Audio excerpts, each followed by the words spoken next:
hadha taqrirun min Allah jalla ismuhu li nabiyhi ala azimi ni'amihi ladayhi. Yace wannan tabbatarwa ne daga Allah subhanahu wa ta'ala cewa wa rafa'na laka dhikraka, cewa idan an ambaci Allah subhanahu wa ta'ala a kiran sallah a ambaci manzon Allah sallallahu alaihi wa alihi wasallam, idan an ambaci manzon Allah subhanahu wa ta'ala ambaci manzon Allah sallallahu alaihi wa alihi wasallama tare da shi, yace takrir ne daga Allah subhanahu wa ta'ala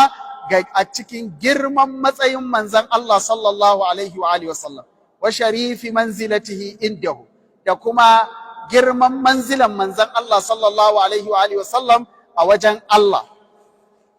wa karamatihi alaihi, da matsayinsa da wijaharsa, da wato in an ce karamatihi alaihi wato girma irin wanda saboda kai za a yi abu ko saboda kai a bar abu.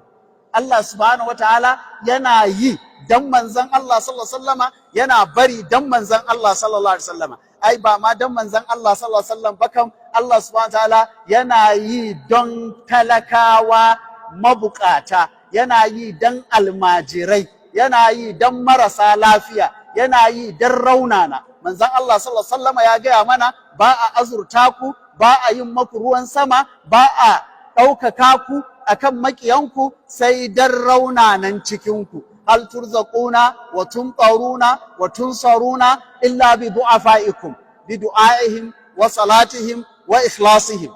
Wani waje Allah subhanahu manzon Allah sallallahu alaihi wasallam yana gaya mana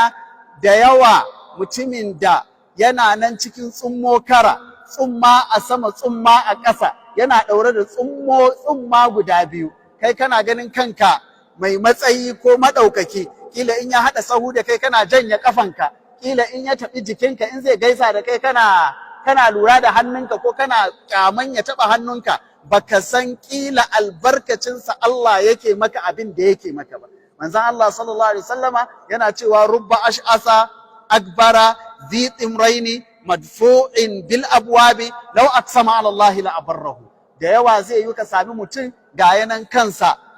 guju-guju irin duk unkune saboda talauci, ba halin da zai tarjilin sha'ar, zai tada gashin shi ko ya kumbin ko ya aski.